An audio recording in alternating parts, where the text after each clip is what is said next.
بسم اللہ الرحمن الرحیم اللہم صلی وسلم وبارک علی سیدنا و مولانا محمد وعلی آلہ و اصحابہ وبارک وسلم۔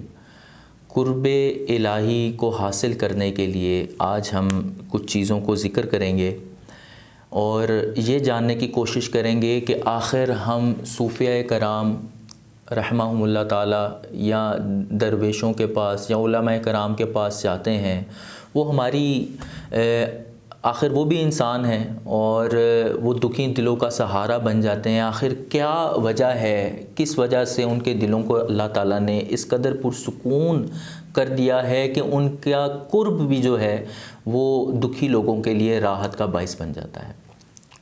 اللہ تعالیٰ قرآن پاک میں ارشاد فرماتا ہے الذین یؤمنون بالغیب ویقیمون الصلاۃ ومما رزقناہم ینفقون۔ قرآن پاک میں ہر جگہ مختلف الفاظ کے ساتھ نماز کو قائم کرنے کا ذکر ہے۔ اقیم الصلاۃ، اقیم الصلاۃ، یقیمون الصلاۃ، اقاموا الصلاۃ، مقیم الصلاۃ وغیرہ۔ اقبال فرماتے ہیں عشق تیرا اگر نہ ہو میری نماز کا امام، میرا قیام بھی حجاب، میرا سجود بھی حجاب۔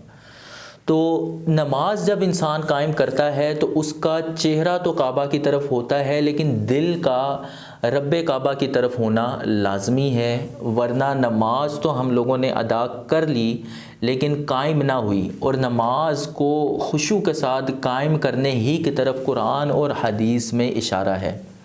انسان کی خواہشات کی جو انتہا ہے وہ جنت ہے۔ انسان اپنی دنیا میں چاہے گناہ گار ہے چاہے نیک ہے، ہر طرح کا انسان یہی تگ و دو میں رہتا ہے کہ کسی نہ کسی طریقے سے اللہ تعالیٰ کو راضی کر لیں اور آخرت میں جنت کا حصول ہمیں ہو۔ حدیث پاک کا مفہوم یہ ہے کہ خشوع و خضوع کے ساتھ جس نے نماز وضو کیا اور اس کے بعد 2 رکعت نماز ادا کی تو اللہ تعالیٰ اس پہ جنت واجب کرتے تھے۔ لیکن خشوع و خضوع یہاں پہ ابھی صرف ہم اقیم الصلاۃ کے اوپر بات کر رہے ہیں، ویقیمون الصلاۃ کے اوپر بات کر رہے ہیں، اور اللہ تعالیٰ قرآن پاک میں ہی ارشاد فرماتا ہے تراہم رکعا سجدا یبتغون فضلا من اللہ ورضوانا۔ آپ انہیں دیکھتے ہیں کہ وہ رکوع و سجود یعنی نماز کی حالت میں رہتے ہیں، یعنی صحابہ کرام کے حوالے سے کہ وہ نماز کی حالت میں رہتے ہیں، اور اے نبی صلی اللہ تعالیٰ علیہ وآلہ وسلم آپ انہیں دیکھتے ہیں۔ اور اس کے باعث ہمہ وقت یعنی نماز کے باعث ہمہ وقت خدا کے فضل اور رضا کے متلاشی ہوتے ہیں۔ اللہ تعالیٰ قرآن پاک میں ایک اور جگہ ارشاد فرماتا ہے، سورۃ العلق کی آخری آیت ہے، اس کے آخری الفاظ ہیں وَاسْجُدْ وَاقْتَرِب، سجدہ کرو اور رب کے قریب ہو جاؤ۔ یہاں پہ میں ایک آپ کو عمل عرض کرنا چاہوں گا کہ اس آیت کو اس نیت سے پڑھیں کہ اللہ تعالیٰ کا قرب حاصل ہو اور روزانہ سجدہ دیں، تو انشاءاللہ دل کے اوپر جو لگے ہوئے زنگ ہیں، جو میل ہیں، وہ دور ہونا شروع ہو جائیں گے اور ہم رب کی قربت کو اپنے اندر محسوس کریں گے۔ سجدہ ادا کرنے کے لیے ہمیں ایک تو پریکٹیکلی اس کا عمل پتہ ہونا چاہیے، سیکنڈلی روحانی طور پہ بھی ہمیں پتہ ہونا چاہیے کہ جو ہم سجدہ ادا کر رہے ہیں یہ کس ذات کو کر رہے ہیں اور اس کے اندر کیا راز ہیں۔ اس کے لیے جو چیزیں میں نے پریکٹیکلی صوفیہ سے سیکھیں سمجھیں وہ 3 ہیں کہ ہمیں سب سے پہلے تو جس رب کے ساتھ ہم راز و نیاز کر رہے ہیں، جس خالق کائنات جو کائنات کا خالق ہے، اس سے ہم راز کر رہے ہیں، ہم اپنے دل کا حال بیان کر رہے ہیں اور ایسی حالت میں بیان کر رہے ہیں کہ ہمیں پتہ ہے کہ اس حالت سے ہم نے باہر نہیں جانا۔ ایک حصار کی صورت قائم ہو جاتی ہے، ایک ایسی صورت قائم ہو جاتی ہے جس سے ہم دنیا سے کٹ کے رہ جاتے ہیں۔ نہ آپ کو لوگ حالت نماز میں آواز دے کے جانتے ہیں کہ یہ حالت نماز میں ہے، آپ کو آواز دے کے ڈسٹرب نہیں کرنا چاہتا اور آپ اس حالت سے نکل کے باہر نہیں جانا چاہتے۔ تو ایسی زبردست حالت کے دنیا میں رہتے ہوئے، عوام میں رہتے ہوئے بھی ہم اس سے بالکل بالا تر ہوتے ہیں کہ لوگوں نے ہمیں بلانا ہے، تو ایسی کیفیت کے اندر رہ کے بھی ہم رب سے باتیں کر رہے ہیں۔ اگر ہمیں یہی نہیں پتہ تو پھر ایسی نماز پڑھ تو لی لیکن قائم نہیں ہوئی۔ سب سے پہلے تو ہمیں نماز کا ترجمہ آنا چاہیے کہ ہم اپنے رب کی شان بیان کیسے کر رہے ہیں، ہم اپنے رب کو کس کس الفاظ سے اور کیسے سورۃ الفاتحہ میں اللہ تعالیٰ کی تعریف کرنے کے بعد اپنے لیے ہدایت اور خود کو اللہ تعالیٰ کے ہدایت یافتہ بندوں میں ہونے کے لیے بار بار ہر رکعت میں عرض کر رہے ہیں، یہ ہمیں پتہ ہونا چاہیے۔ اس کے علاوہ یہ تصور ہونا چاہیے کہ یہ بس میری زندگی کی آخری نماز ہے، کیا پتہ اس کے بعد دوبارہ مجھے نماز پڑھنے کا موقع ملے نہ ملے۔ تو یہ خشوع و خضوع کو بڑھانے کے لیے یہ نیت، یہ تصور بہت ضروری ہے جو صوفیہ کیا کرتے ہیں۔